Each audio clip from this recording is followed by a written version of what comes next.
Oh, yes. What's going on, everybody? Welcome to another episode of Balls Deep Breakdown here on the MMA Engine YouTube channel.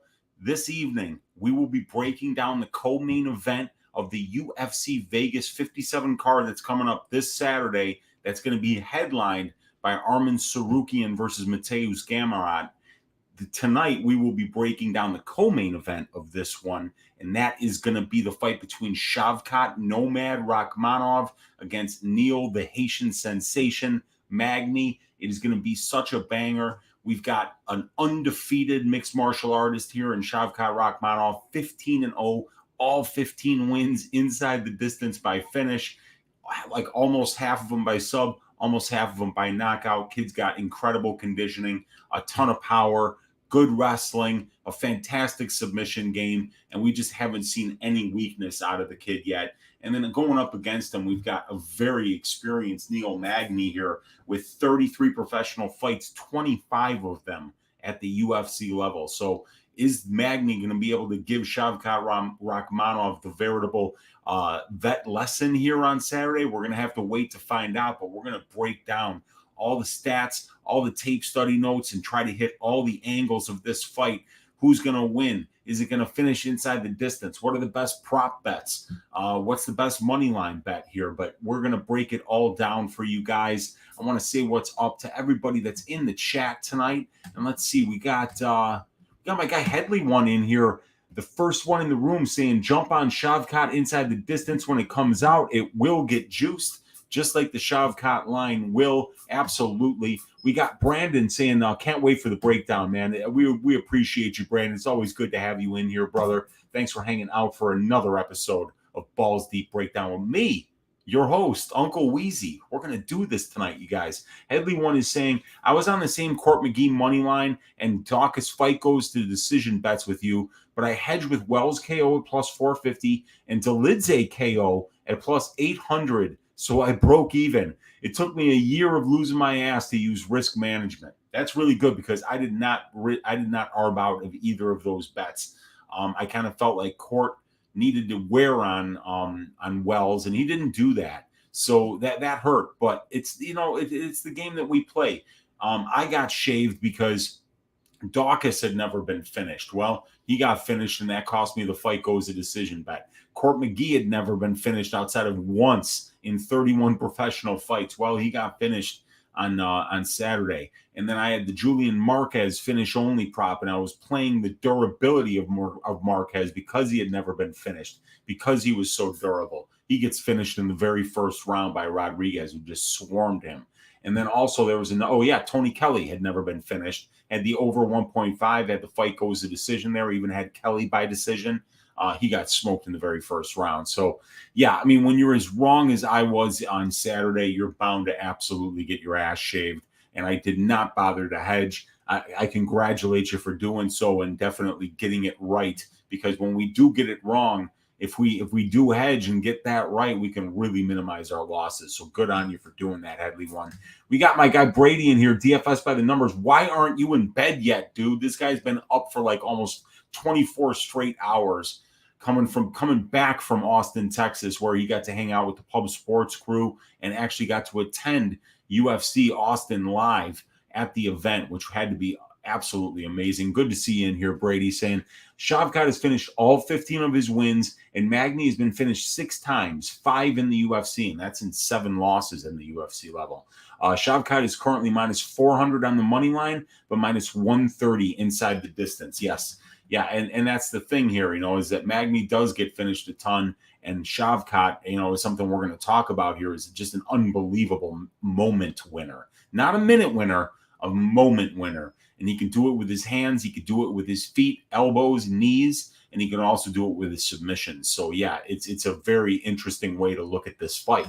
I got my guy, Victor De Jesus, in the room saying, Oi, what's up, Vic? Good to see you in here, brother. Dope Space Cowboy saying JP Bays will lead the Beta Uprising against Chad Roman Delidze. Well, Delidze's on a roll right now, and Yeah, Dolidze is a lot bigger than JP Bay, so he's going to have to get a lot of beta males together in order to try to take down Roman. Because if Kyle Dawkins couldn't do it, I don't know how many betas it's going to take. Probably a lot. But I wish him luck. I mean, but he's going to need it. My guy Matt Campbell saying Weezy 2024. What's up, Matt? Good to see you in here. Victor DeJesus saying Rakhmonov by whatever the fuck he wants. It kind of feels like that, doesn't it? Luke Betya agreeing with Victor, saying Magny not going to be able to hold him against the cage for 15 minutes and vet savvy him. Yeah, well, I mean that's kind of like his path, Rakhmonov inside the distance, says Mushroom. Under 2.5, fuck yeah, violence. Yeah, I agree with you, brother. Headley one saying props to Magny for taking this fight. No one wants to fight Shavkat. Magny was saying he wanted to fight Hamzat. This guy is not afraid of anybody. And, we're going to bring the stats up, and you'll see why. The guy's been around for a minute, almost a 12-year pro career as a mixed martial artist, and a lot of that at the UFC level. Former Army Special Forces guy, if I'm not mistaken, 25 UFC fights. So Magny's really not scared of anything at this point. And he's been in there with some great guys. He's gotten his ass shaved. He's shaved some asses. But he's always there. He's always down to fight. He's always in top condition, always ready to go the full 3 or the full 5, whatever he needs to. And the guy's not scared of anybody, like Headley once says. Jay Money saying, did I miss the show? No, you did not. I was just late, like I almost always am. Any Action Sportscast saying, oi, just smoked now. I'm feeling like a slice of butter melting over a big old pile of flapjacks. Man, I know that feeling, and I could write a dissertation on it, and it is an excellent feeling, and I appreciate you for hanging out. And we've got Paul Brassfield saying, I haven't hit a huge parlay in 2 weeks, and the Parlay King is hungry. Let's do this. Salute Uncle Weezy. Let's eat, Paul. Let's eat some flapjacks. And we got, Indica. There we go. And Dave Dennett saying, let's go. Great fight to talk about, so let's pour in Oi, pa, and let's do it. Yes, let's do it, man. Kiwi saying, sure all. What's up, Kiwi? Good to see you in here. JSJ23 saying, banger of a fight. Neil Magny, the ultimate top 10 gatekeeper. If Shavkat wins this the way he's been doing others, we're going to look at a title challenger. Yes, very soon. War Dog saying, the greatest uncle on YouTube. I appreciate you, War Dog. We got Dave Crack saying, talk that sass. We got Any Action Sportscast at Mushroom in the couch like Magny will be after Shavkat shaves his ass. And I mean, Shavkat, you want to talk about a candidate for an ass shaving of the week when your name actually literally translates to shaving ass in Kazakh, shav, shave. You get it? I mean, come on, that's what he does. I mean, a guy like Shavkat kind of has to finish 100% of his 15 wins inside the distance. And he kind of has to have 100% winning percentage because he's shaving ass out there. He's bringing that razor and that shaving cream into the cage, and he's giving clean shaves 15 times in a row. Danny Sue saying, oi, what's up, Danny? JSJ saying they're blessed to be sharing the main card with Parisian and Godot. Yeah, that's on the same, we got a Nurmagomedov on the main card. We got Magny versus Shavkat. We've got Sarukian versus Gamrot. We've got Moises versus Yagos. And then, the shit in the shit sandwich is the Parisian Godot fight sandwich right in the middle of those 4 beautiful fights that are around it. It's really something how they did that.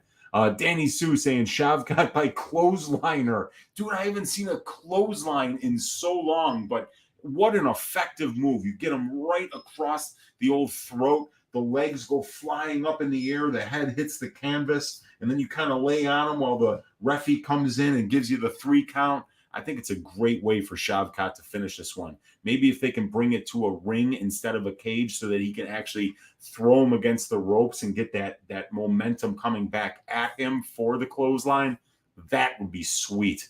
We got Cole Stein saying, oi, what's up, Weezy, in the chat? What's up, Cole? Good to see you. Mushroom saying Magny is getting old. The Haitian degeneration. Beautiful stuff once again from Mushroom, the man that gave us Fight Goes to Diabetes and Fight Ends in Disappointment, which I used on this week's Stat diggers. We got Justin Deep Brar saying, let's get it back this week, Uncle. Let's go. Let's get it back. We got Lou Betya saying, clothesliner is GOAT finisher. Ask Bruno Sammartino. Yeah, man, he had a really good one. Any Action Sportscast saying, how would you summarize what went wrong for Neal versus Chiesa? Feels like Shavkat is more dangerous in every area compared to Chiesa. So I don't know if he's as blessed of a minute-winning, clingy back take type grappler, but Shavkat Rakhmonov, whether he's on the top or whether he's on the bottom, is very, very dangerous to win the fight. With his ground and pound from the top, with his submissions from the bottom, the guy is just always looking to finish. He's such a great moment winner. While Chiesa does get a lot of subs, but I think he's a better minute winner than Shavkat is at this point in his career. But yeah, I mean, where else is Chiesa better than Shavkat? I don't know. Dan Goldstein saying, the worst part about my weekend was Weezy not cashing. Don't love seeing that, but the bounce back will be legendary. Good evening, gentlemen. It's good to see you in here, Dan. I appreciate you, brother. Yeah, I mean, look, this happens. You know, we gamble on sports. You know, every once in a while, you're going to go out there, you're going to get your ass shaved. You're going to get reverse swept like I did last week. But, you know, you can't let it change. If you're already making bets in an educated, thoughtful, disciplined way, which I'd like to think that I am, you know, you don't really change anything. You just realize that every once in a while, everything's going to go against you. But there were a lot of firsts, and I was betting on trends continuing. Now, I wasn't looking for regression to the mean, and I'm going to continue to look for those trends that I feel are going to continue and try to profit from them. So, yeah, let's hope we get it back this week, man. You know, we got to have the gambling gods smile down upon their Uncle Weezy this week. Give us a little bit of luck, but you know, still it's up to me to make the right reads and not overpay for them. So let's go, Dan. Let's get it back, baby. We got my guy, Alex Ramirez, the general in the room, saying Uncle Weezy. We got Ice Viking saying we're going balls deep with YouTube's favorite uncle. What's up, Weezy, in the chat? Looking forward to the breakdown. We got Philip V saying sup. We got Neil Magny is a veteran and mad respect to him. Shavkat is an actual descendant of Genghis Khan, marauding in his DNA. Yeah, marauding is in the DNA for sure. Paul's saying, Giannis finishing Kelly cost me an 85-1 parlay. Yikes, man. Lou Betya saying Shavkat versus the Mongolian murderer. The Mongolian murderer was a 135-pounder. So, yeah, that's AQ or Aori Quileng. So, yeah, that's not going to happen, dude. He would absolutely destroy that dude. Jeremiah Nicola saying, just got here. What's up, Weezy? What's up, Jeremiah? We got Undercover MVP saying, we need a big week, fellas. Been struggling since Jerry Glover went over 3.5. Yeah, you and me both, Undercover MVP. I did not see that coming, man. My guy, the general, saying, press the like button. We got Any Action Sportscast in the room. Undercover saying, what's the ass shaving this week? I'll let you guys know tomorrow night on Tuesday at the end of Just the Tip. We got Dan Goldstein saying, Lou Betya, that is the most ethnically, politically incorrect fight name of all time. Run it. Damn right. That's the content I'm here for, says Lou. Dave Crack says, I like the clothesliners that knock all the silver dollars out of their pockets. And we got my guy Kiwi in the room here, ring a ding ding, with an Australian $10 donation saying couldn't hit water if he fell out of a boat, had me in stitches. I got to give credit to the great Los Angeles Dodgers manager from way back in the day. Rest in peace, Tommy Lasorda. He once said that about Jimmy LaFay, and I believe he said something to the effect of, when a clown like LaFay was in the lineup and I was pitching, I'll send a limo to send this prick to pick him up to make sure that he's in the lineup, because I'll kick his ass every goddamn time. So he said that LaFay and Kurt Bavacqua couldn't hit water if they fell out of a boat. And I've always loved that term, and I definitely try to apply it whenever I can, whenever somebody has a poor striking accuracy. So I appreciate you, Kiwi. I appreciate the donation, and I appreciate that you appreciate my 6 sense of humor. Much love to you, brother. And yeah, David Eldon saying I had Dawkins Cater. Yeah, rough, dude. And Prince of Mischief said I had to leave Izzy's press conference to watch Uncle Weezy. Hopefully it's worth it, my man. And oh Christ, what just happened there? All right, so Durden will beat buys by Cuckold. I mean chokehold. Matt Campbell said, "How long have you been following your formula for betting, MMA Weezy?" So I've just been at it for tracking since like the middle of last year. So probably about a year now with tracked bets. I'm up long term, but last year when I first started, had a bad losing streak. Took me down to about 18 units down, and then I got back up to almost 20 units up this year. So I was having a good year, but now I'm on a 4-event losing streak. So looking to turn that around right now. Dan Goldstein saying plot twist. Shavkat ends Magny, goes back to the Caucasus, grabs Cheyenne Vlismas from Roman's basement and shaves her cat. God. And by the way, this is Tank Abbott's favorite show. We now have proof after Saturday. This is very true. Favorite channel. Yes, the favorite channel for sure, not the favorite show. Cuban Assassin saying, yes, Weezy, what's the deal? When we getting new ring girls? I have no idea, actually. I haven't heard anything about that. Dan Goldstein saying, Lou, I don't know if that Tank Abbott statement is true, but from this day till my last, I'm going to spread that rumor wholeheartedly. And hopefully Weezy will explain it. It was very funny. LOL Mushroom, yeah, we got a cameo from Tank Abbott congratulating us on the formation of the MMA engine and encouraging us to get the website done soon, because he said that if we didn't, he was going to kick Lou Betcha in the yam bags. So we actually have that on Twitter. I retweeted it a couple of days ago. Go check that out. It's Tank Abbott congratulating me, Brady, Lou, and Monk about the MMA engine. It was awesome. But we got to get to work here, you guys. We're already 17 minutes in, and we haven't even started talking about these fights. So let's share the screen here. We've got the stats up, and let's start like we always do with the tail of the tape. So for the tail of the tape, I'm giving the advantage here to Neil Magny because of the size. He is 2 inches taller, and he's got a 3-inch reach advantage. But it's Shavkat Rakhmonov, who's only 27 years old, so he's 7 years younger than Neil Magny here. So we like the youth for Shavkat, but with that age and the size also comes the experience for Neil Magny, and I've definitely got to give the experience advantage here to Magny big time, because he's got 18 more professional fights. He's got 270 more minutes in the pro cage, and he's got 4 more years as a pro fighter. As we see, he's been in there 11 years, 10 months, and it's 7 years, 7 months for Shavkat. Now, we've also got Neil with and he's got Neil has 22 more UFC level fights here, as we see 25-3, and he's got 315 more minutes in the UFC cage. So nice size advantage here for Neil Magny and a massive experience advantage here. I mean, to have 270 more pro minutes than somebody is a massive experience advantage. But then you look at the UFC, and it's even more than that. It's 315 more minutes in the UFC cage than Shavkat Rakhmonov. But when it comes to the finish stats and the durability, I mean, that's all Shavkat. Look, a 100% finish rate for Shavkat. 8 knockouts, 7 submissions.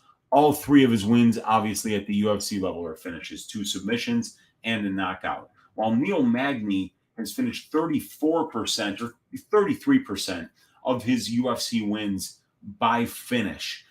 6 of the 18 wins inside the distance, 5 of them by knockout, 1 of them by submission. And as a pro, he's finishing at a 40% clip. So, obviously Shavkat is finishing at a much better rate than Neil Magny is. So, but we can see in those stats right there, those are very important stats, because it tells us when we see that Magny has 18 wins at the UFC level, but only a third of them are inside the distance. That means he has 12 wins by decision. He has almost as many wins by decision just at the UFC level as Shavkat Rakhmonov has in his entire career. And we have to keep in mind that Shavkat Rakhmonov has never won a fight by decision. So he's not what we would call a minute winner because we've never actually seen him regularly win minutes. He can be losing fights up until the point that he wins them. Now, he's not really doing that. It's not like he's going out there and just Homer Simpsoning guys, taking a bunch of shots and then coming back and winning it. Quite the contrary. He does win some minutes, but he is low volume on the feet. He's looking to counter you. He throws with 100% power pretty much everything that he throws at you, whether it's kicks, whether it's knees, elbows, punches. He is looking to take your head off. So he is definitely the moment winner in this spot, and we've got Neil Magny being the minute winner. When we look at these striking stats, we can see a really nice striking ratio over a very long period of time here at the UFC level for Magny. Landing 3.67, only absorbing 2.17 per minute. A positive significant strike differential of 1.5 per minute over a 20, how many fight sample size? 25 fight sample size. So that is really fantastic. And look at the volume too. He's throwing about 8 significant strike attempts per minute, while his opponents are throwing about 5 significant strike attempts per minute. So he is really ratioing his opponents on the feet. And this is a function of what we were just talking about, the minute winning. This is what Neil Magny does. He brings awesome conditioning. He pushes the pace for the full 3 rounds or for the full 5 rounds. He can tire you out by making you carry his weight on the cage. He's very good in the clinch. He's very long, so he can win minutes in the striking exchanges if you don't figure out his range. He doesn't have a lot of power, and he does get knocked down, but still manages really good numbers and really good ratios across the board here. But on the other side, what we see is a moment winner. But he's also winning minutes at the UFC level as he's landing twice as many significant strikes as he absorbs. But we have to keep in mind, Neil Magny is keeping that kind of a ratio, having landed 1,228 significant strikes and absorbing only 727. This ratio that Rakhmonov has over a 3-fight sample size is 47 strikes landed, 25 absorbed. So, but he's throwing more than his opponents, 5.5 thrown. His opponents are throwing about 3.7, and he's outlanding his opponents by about 1.4 significant strikes per minute, which is almost as much as Neil Magny's outlanding his opponents. Great striking defense sitting here about 57.5%. He's never been knocked down, and he's landed a knockdown in 3 fights. What we do see here is that Neil Magny is absorbing a knockdown on 1.1% of the significant strikes that he gets hit with. So he's been knocked down 8 times in 25 significant strikes or 25 fights. So yeah, about 0.36 knockdowns per 15 minutes and a little bit worse striking defense on the aggregate than Rakhmonov. But both of these guys do have good striking numbers. Like I say, Magny, good straight punches right down the pipe, throws a lot of volume and does a good job of maintaining distance, and he's going to have a 3-inch reach advantage here. Rakhmonov really loves the counter, and he is pretty low volume. I mean, as we see that he's only throwing 5.5 per minute, while Magny's throwing 8 per minute. But still, I think that people are a little bit gun-shy around him because he's so well-rounded, because he's so dangerous that, you don't want to be selling out swinging at Shavkat, because what's going to come back at you is going to be looking to take your head off. So where I think Neil is probably going to be safest in this fight is if he can get this fight to the cage. If he can win the cage wrestling battles against Shavkat, stay in the clinch, and not put his head underneath Shavkat Rakhmonov's armpit, I think he can stay safe there, and he's done a very good job of that at the UFC level. So let's take a look at these grappling statistics here, because we've got a huge sample size to explore here for Magny. 130 takedown attempts in 25 fights for Neil Magny. So this guy's attempting more than 5 takedowns per fight. So he is very active, working to get the fight to the ground. He's doing it at a very good 40.77% over a very big sample size. That's really nice takedown accuracy, 2.37 takedowns per 15 minutes. And look at this. His fights are in control time positions about 53% of his UFC career. So only 47% of his fights thus far have taken place at striking range. So this is going to be a place where Magny's going to be looking to win these control time battles. But what we have to see when we look a little bit deeper into these numbers from Magny is that he's attempted 41 more takedowns than his opponents. He's landed 16 more takedowns than his opponents, yet he's getting out-controlled 30.5% to 22.5%. So the efficiency isn't there. I can't say that we can count on Neil Magny to go out there and get 500 seconds of control time and only yield 50. He's done it a couple of times, but over a very large sample size, we do see him getting a lot of control time and doing it in almost every fight, but he's also giving up a lot of control time too. He's willing to yield some minutes on the ground and on the cage to keep the fight there and not necessarily be at striking range with people that he feels are more dangerous than him there. So Neil's always going to be working a good game plan here, and he's got the conditioning to push this pace for the full 3 rounds here. But we have to also mention Shavkat Rakhmonov's conditioning is fantastic. He's also got the pace to push a hard 3 rounds. So, and he's younger than Rakhmonov. Or I mean, he's younger than Magny. But Magny trains at elevation. He's always known to weaponize that cardio. And I think that that's something that has been a thing that we see when Neil is winning fights, is that he's winning those third rounds. He's getting those third rounds because of that cardio, because of that pace that he pushes.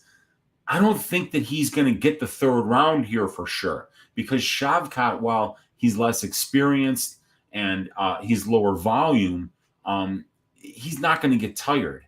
And he's dangerous up until the very last second of the fight with submissions and with his hands and with his kicks. We saw him land that spinning back kick to Carlton Harris, that spinning heel kick, I believe it was, that wound up finishing Carlton once he got on top of him after knocking him down. Great stand-up, the ability to knock you down. And once you're knocked down, this guy's ground and pound is just savage. So he's going to finish you. Everything that he does is meant to finish you. So Neil, has got to be, in order to stay safe, there's not a lot of places that you can be safe from Shavkat. Up against the cage, we saw him get that guillotine against Oliveira. We see him out in the open while he's pressuring Carlton Harris, kind of walk him into a spinning heel kick in the direction that Harris was trying to exit. He's very, very dangerous. And even when people get on top of him, I saw him in the Farito Odulov fight, threatened with a Kimura from the bottom when Odulov had gotten a great takedown and it started to rack up some control time.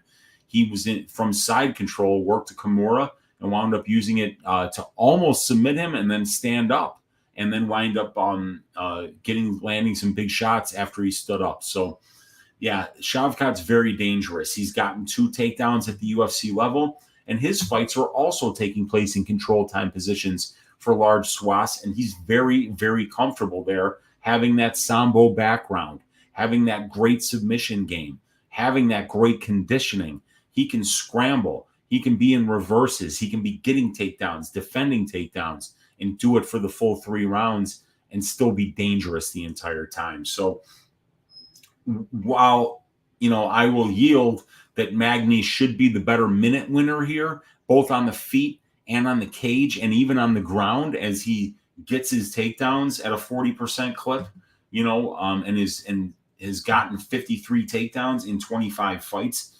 I will say that he's probably the better minute winner on the feet and in the grappling. It's not like Neil can find a place in that cage where he's going to be safe from Shavkat. And Shavkat will take advantage of any mistake and will use submissions to sweep you, will use submissions to finish you. And if he gets on top of you, man, and and winds up getting some wrist control, the ground and pound is probably going to finish you. So I really see a problem here for Neil in terms of finding a place to be safe against Shavkat, but he could win a lot of minutes up against the cage. I just don't think it's very likely.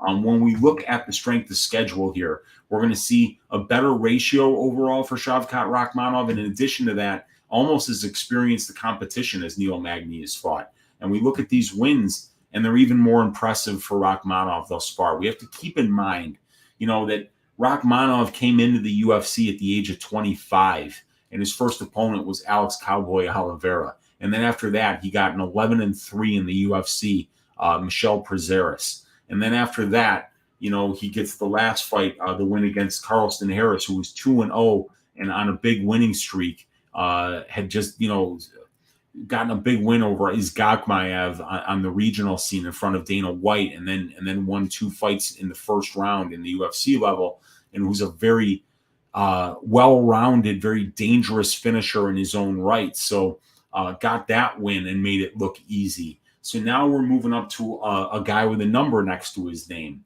And this guy with the number next to his name actually on the aggregate hasn't even fought as good a competition as Rakhmonov has yet. So you got to like everything that you're seeing here from Shavkat Rakhmonov. And he's been tested on the regional scene too, because you might say, well, who has he fought?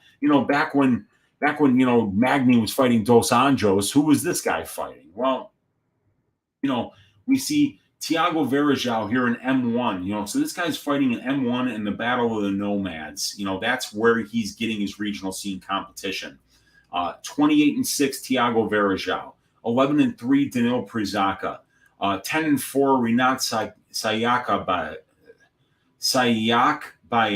Sayakbayev. And then this fight against Feridun Odolov was a classic. Third round knockout where he basically slammed the guy on his shoulder and separated his shoulder and then finished with ground and pound. Levan Savatnovic, 5-2, M1. He has a win over Jun-Yong Park back in 2016. A very good fighter who's now at the UFC fighting as a middleweight. So 30. Look at him. Back in 2016, and I believe his fifth professional fight, he's got a guy that's 13-3, Boranbayev. He's getting good fights. Marcelo Brito is a name. Jun-Yong Park. So, this guy has been a big prospect basically from day one. And he's been fighting about the best regional scene competition that you're going to find in the Central Asia region over there. And has been doing it basically since day one. M1 is about one of the toughest organizations outside of the UFC that you can find. Fight Nights Global, M1, ACB, those are all monsters coming out of those organizations. And this kid was fighting those monsters back at the age of 19, 20, 21. But obviously, we can look at these numbers for Magny. And what I've done here is we're going to zoom out just a little bit. I want to show you this. I have highlighted all the losses here. There are 6 of them for Neil Magny at the UFC level. Santiago Ponzinibbio, Dos Anjos, Larkin, Maia, Bashinsky, and Moraes. And I think that and Chiesa. So I've got to zoom out just a little bit more. I want to show you how important control time is to Neil Magny. So the loss to Sergio Moraes here, he gets 21 seconds, gives up 66, so he gets out-controlled. Against Seth Baczynski, he gets 141, but he gives up 505, loses that fight. Damian Maia, he gets 2 seconds of control time, gives up 447, loses that fight. Lorenz Larkin, 3 seconds of control time, gives up 58, loses that fight. 0 to 200 against Dos Anjos, loses that fight. 0 to 41, loses that fight. 135 seconds of control time against Chiesa, he gave up 921. So in all 7 of his UFC losses, his opponents have out-controlled him, and in most cases by a pretty good chunk, So he has won fights where he's been out-controlled. Here, the Alex Garcia fight, he gets out-controlled 371 to 240 and he wins. The Rodrigo de Lima fight, he gets out-controlled 222 to 38 and he wins. But he needs to out-control people in order to beat them. And check this out. All these fights in the white here are the fights that he won. Look at the control time. He's only won 2 fights at the UFC level, has Neil Magny, out of 18 wins at the UFC level. There's only 2 of them where Neil Magny got less than 100 seconds of control time.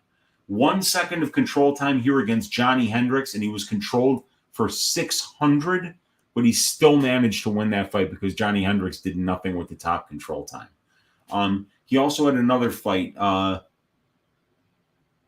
38 seconds of control time against Rodrigo de Lima, and he gave up 222, but he got the knockout there.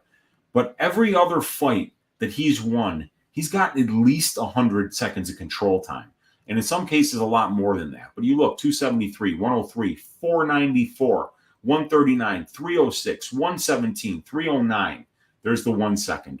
139, 334, 245. Look at all these. 186, 328, 170, 240, 319, 163, 308.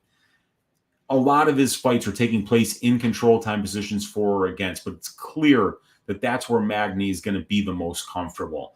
And he's going to try to win those control time positions. But I just don't think he's going to be able to be safe. And as DFS by the numbers mentioned in the comments earlier in this video, it's a problem that Neil Magny, in these losses, he loses by decision to Chiesa. He loses by knockout to Ponzinibbio. He gets subbed by Dos Anjos. He gets subbed by Damian Maia, and he gets subbed by Sergio Moraes. Now, these are all guys, that are excellent Brazilian Jiu-Jitsu black belts. In Maia and Moraes' case, they're world champions.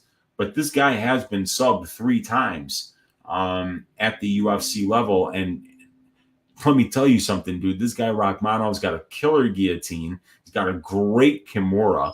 And he can get pretty much any submission in the book. He's just that good of a grappler. So I just don't know where he's going to stay safe. It's going to be very difficult for Neil Magny to win minutes in this fight. The only bet that I like for Neil Magny is potentially a decision-only prop. Because if it does go the full 900 seconds, it meant that he stayed safe from the moment winning of Rakhmonov, which means that he's probably got better than a 33% chance of coming out the other side with that decision. Because he's won so many decisions at the UFC level, he knows how to fight that kind of a fight. And if he lasts the full 900 seconds, I think that could be possible. Let's see here. So where did we leave off? Okay, yeah, there's Nathan saying they're both dangerous. Shavkat's probably going to win. With that value on Magny, it's hard not to bet Magny. He's not a scrub, definitely. Local man saying, I feel the same way, but I don't like it enough to take it. Yeah, I kind of feel that way too. About the finish only. The finish only is like minus 450 for Shavkat. I was thinking about max betting it if I could find it around minus 250 to minus 300, but no such luck. Dan Goldstein saying Shavkat is like Mike Chiesa, but good. Yeah, that's a good way of saying it. Mushroom saying Magny has taken lots of damage. He does not use his range well, and as Lou bet you, he will not be able to hold Shavkat against the cage for 15 minutes. Daniel Mulvey saying Magny is a good gatekeeper, but this isn't the spot for him. It's so hard. Dan saying, I mean, not to play MMA math, but can we talk Max Griffin round 1 versus Magny? Yeah, dude, he was in trouble there. I mean, I kind of thought Griffin won that fight. Paul Brassfield saying, I do however think that Magny can win at least 2 good rounds with his great footwork. Shavkat is very pedestrian at times in his fights, too lethargic and low volume. I agree with you, Paul. If this stays at striking range, Magny might be able to use that 3-inch reach advantage, work that distance, and find ways in order to win minutes on the feet. That's definitely a possibility because Shavkat does wait. Shavkat does wait to counter.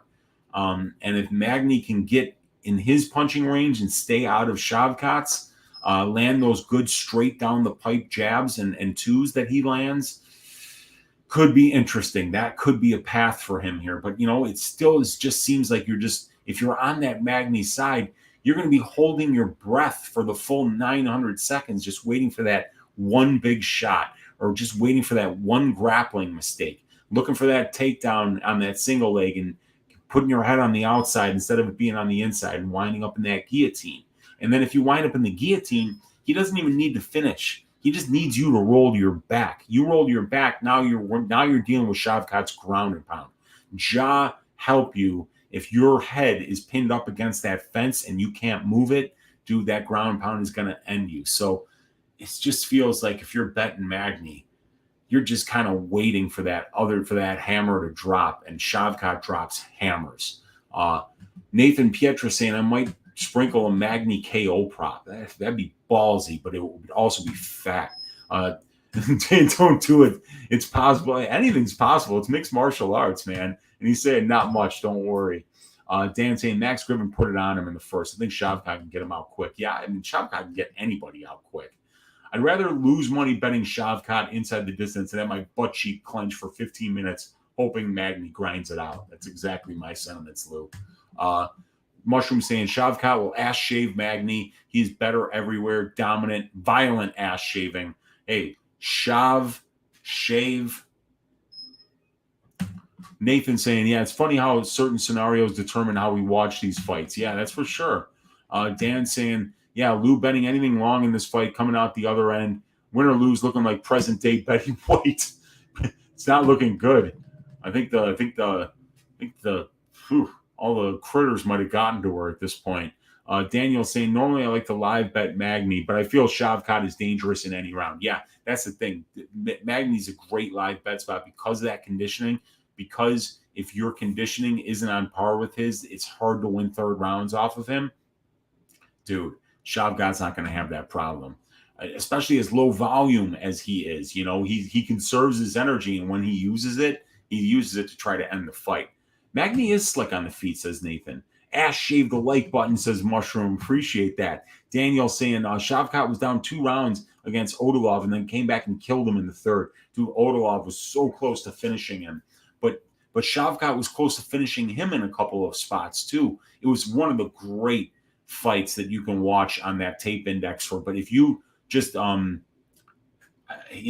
should put that link in the description of this video. But, yeah, if you have the tape index, go or just it's on YouTube. Just go find, Shavkat Rakhmonov versus Faridun Odilov. Faridun Odilov. Odilov's a Tajikistani guy, and he is now the 185-pound champion in the South African organization. He's 14-2-2. And he is on a 6-fight win streak ever since the Rakhmonov loss. And before that, he beat a bag of wangs and Ixwera Hedi. But anyway, he's damn good, dude. EFC champion. A lot of finishes in his record. A 4th-round finish. First-round finish in his last title defense. But, yeah. Oh, and he was supposed to fight Shlemenko, huh? Wow, that got canceled. And Eagle FC was supposed to fight him. And then another guy dropped out. Both of these guys dropped out of fighting him. I don't think anybody wants that smoke of Faridun Odilov. Dude's for real. Yeah, Tajikistan, stand up. But anyway, let's look at these betting odds here. As we see, Rakhmonov right now is minus 400. Neil Magny sitting at plus 300. The fight doesn't go, sitting at minus 170. Magny by KO right now on Bet Online plus 800. Rakhmonov by KO plus 215. Rakhmonov by submission plus 275. And that's the mark of a dangerous fighter, is that the inside the distance prop is juiced up to negative, is minus money, and it's sitting at minus 130. And then the TKO prop and the sub props are almost the same. It just goes to show how dangerous this guy is. And, and if he does that and he does it well, that he can beat you via submission, he can beat you via knockout. And it's so important that to be, versatile like that at this level, because when you can do that, it really makes it difficult for people to find places to stay safe from you. And that's what I keep talking about. Magny finds places to be safe, but this guy, Rakhmonov, is so dangerous everywhere that's, I really got to feel like Rakhmonov inside the distance is the way to go on this fight at minus 130. 100% of his wins are by finish, and Magny's been finished in 5 of his 7 UFC losses. So whether it's on the feet, he can get hurt like he did by Ponzinibbio and get knocked out, or if it's on the ground, he can get submitted like he did against Moraes, against Maia, and against Rafael Dos Anjos. I mean, obviously those are all top-notch submission grapplers, but I mean, Shavkat Rakhmonov is going to have a number next to his name if he wins this fight, and then we can see him even take the next step. This is a big step up, but this guy came in fighting guys like Alex Oliveira, Michel Prazeres. I mean, to have those as your first 2 fights as a young man coming in at the age of 25, that it's like Lou Betcha said, and said so eloquently, I'd rather lose money on Rakhmonov than sit there, lose 5 years off my life just praying that Magny can stay safe for 900 consecutive seconds against Shavkat Rakhmonov. And let's see here. We got local man saying Gadzhimurov, Kuramagomedov has to be pretty hyped about how things have panned out. How did they pan out for Gadzhimurov, Kuramagomedov? Did he fight one of these guys? I have no idea who that is, but I'll bet he's... Oh, yeah. Wow. He is the guy that beat him. Oh, my God, twice. And now Gadzhimurov Kuramagomedov is 11-4 as a professional mixed martial artist. And who has he lost to? He's lost to Abubakar Vagayev, who's a stud. Beslan Ushukov, I have not heard of. Georgi Kitchkin, but look, he's fighting in Fight Nights Global, losing to guys with 16 wins. And then Hovhannes Abgarian. But those wins over Shavkat Rakhmonov, my God, on the regional scene as an amateur, to have that is just massive bragging rights there for Kuramagomedov. That's pretty cool. And that's a great name. Gadzhimurad Kuramagomedov. 10 syllables. Man, and I thought Greeks had long names, man. That's bonkers. Undercover MVP saying, I'm not going to do it. I think the line should be more like minus 200, honestly. I think I could take the inside the distance prop. It's not like Shavkat is Mike Tyson. No, he's not Mike Tyson. But tell that to Carlston Harris, who got slept with that, spinning heel kick. That was some pretty spectacular shit. And you look at Shavkat on the regional scene, he's dropping dudes. And you have to worry about the wrestling, too, because if he gets on top of you, that ground and pound is so vicious. So, I think Shavkat kind of freezes a lot of dudes. Armin, my favorite this week. Armin's so good. AO saying, does Shavkat have a weakness in his game that Magny can exploit? In my opinion, I've seen Shavkat get held up against the fence quite a bit by Oliveira, by Prazeres. Those dudes are both very strong, but that is something that Magny does very well, and I think he can win minutes in that in the clinch game there. And I also think he can win minutes at the distance striking by being busier, by avoiding the big shot, and by keeping it on the feet. So, but I think Shavkat, while he'll probably be lower volume on the feet than Magny, that he will absolutely be more powerful. He'll be the better moment winner on the feet. And he will also be able to mix in his wrestling in order to potentially make the striking more dangerous. But he's got way more power than Neil Magny does. So that's what I would say, AO. Dan Goldstein saying the only guy I'd parlay at that price is Danny Sabatello and IRS because it's Danny Sabatello. Yeah, and it's only because it's Danny Sabatello. Danny Sabatello is the man. Love that dude. He's got a big mouth on him, but he can back it up and he can fucking wrestle. I love wrestlers, man. They can really frustrate people. They can really break people. But yeah, you guys, the pick for me is going to be Shavkat Rakhmonov inside the distance. And I think I'm going to bet 1.3 units to win one. He's such a good finisher. He's such a good moment winner. And Neil Magny, like I say, has been submitted, has been knocked out. And, when he fights explosive fighters, a lot of them do get to him. So I do like Rakhmonov to win this inside the distance. But I would also think that if I could get Magny plus 300 or better on a decision only prop, it might be something I have to play even up to a unit on. And here's why. Think about it. Rakhmonov's never won a decision. Neil Magny's won 12 decisions at the UFC level. So if Rakhmonov doesn't finish Magny, what does this fight look like? Because it's probably not like what Phil Hawes' Darren Wynn looked like on Saturday, where Phil Hawes just beating the fuck out of him until Herb finally steps in like 9.5 minutes in. If Rakhmonov hurts you, he finishes you because he just swarms when he's got a guy hurt. When that dude smells blood, you're going down. Whether it's the submission, whether it's the ground and pound, or whether it's a spectacular loaded up shot on the feet. Whatever he does to either put you in trouble or just plain finish you gets you out of there. So if he's not actually putting Magny in the spots where he can finish him, what does the fight look like? Does it look like Magny winning at distance in the striking battles? Does it look like him being the taller, bigger, more experienced fighter with the old man strength?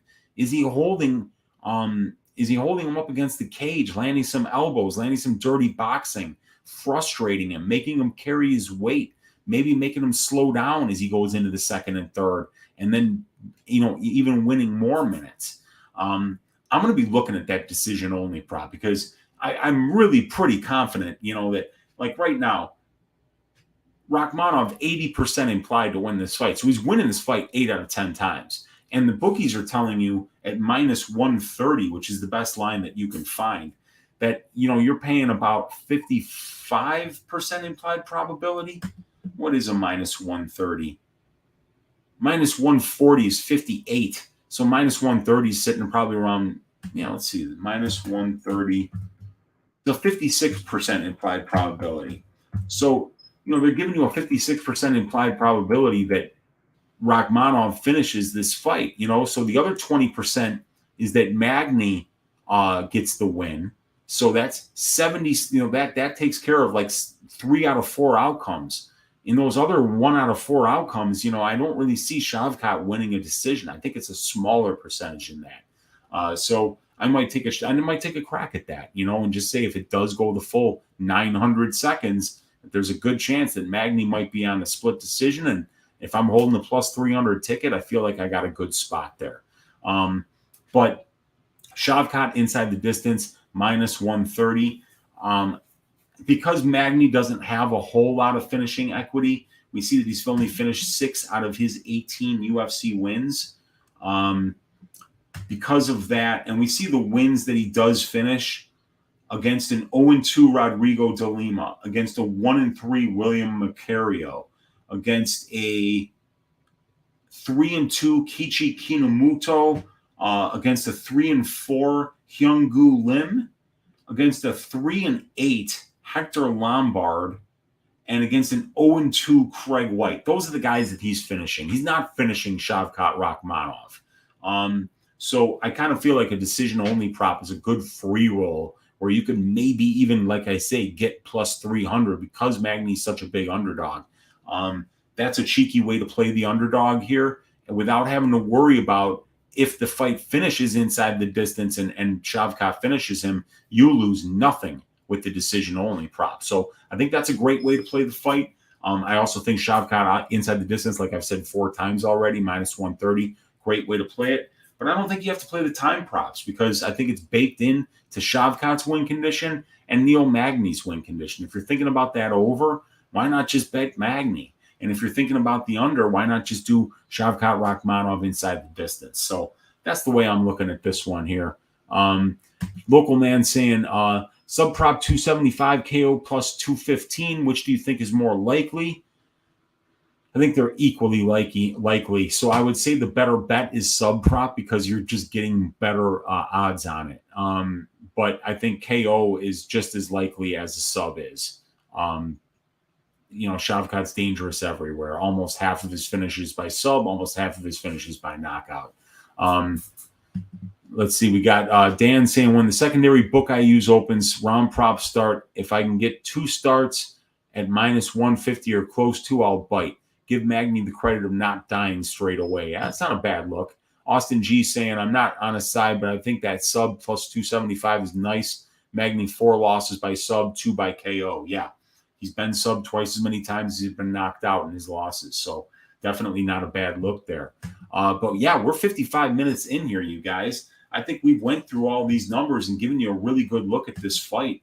The prop template here, we got minus 163 for the fight doesn't go to decision, plus 140 for the fight goes. These guys combined fights have finished inside the distance 14 of 28 times. But we've got a killer be killed fighter here with 15 of 15 career fights finishing inside the distance, 100% here in Shavkat, going up against a decision-based fighter who less than half of his fights have finished inside the distance in Magny, 16 out of 33. So, like I say, I'm not going to play the time props. I kind of feel like the over means a Magny decision, and the under or the fight doesn't go means a Shavkat finish. But thank all of you guys that are out here hanging out. I believe there's over 50 of you. Now there's down to 45 because we're almost done. But thank all of you for hanging out on a Monday night here at the MMA Engine YouTube channel with me, your host, Uncle Weezy. Tomorrow night, 10 o'clock Central Time, make sure you check me out on Uncle Weezy's YouTube channel for the full card breakdown that I'm going to do, Just the Tip with Uncle Weezy. We're going to break down all 12 of these fights from a statistical and tape study perspective. We're going to give you a greasy 4-leg parlay that'll be eligible for insurance on FanDuel. And we're going to finish with Uncle Weezy's ass shaving of the week. And then you can find me Wednesday on Pub Sports Radio, 6 o'clock Central Time for the DFS show. And then Thursday on the MMA Engine YouTube channel, 7:15 Central Time for Propability, where we're going to give you a look at this prop template and give you a data-driven look for all the time props on the UFC Vegas 57 slate so that we can find ways to stack cash tickets like flapjacks. God bless each and every one of you guys for hanging out here on the MMA Engine channel. We'll see you tomorrow night on Uncle Weezy's channel for Just the Tip. And let's make some money on UFC Vegas 57. Good night, everybody.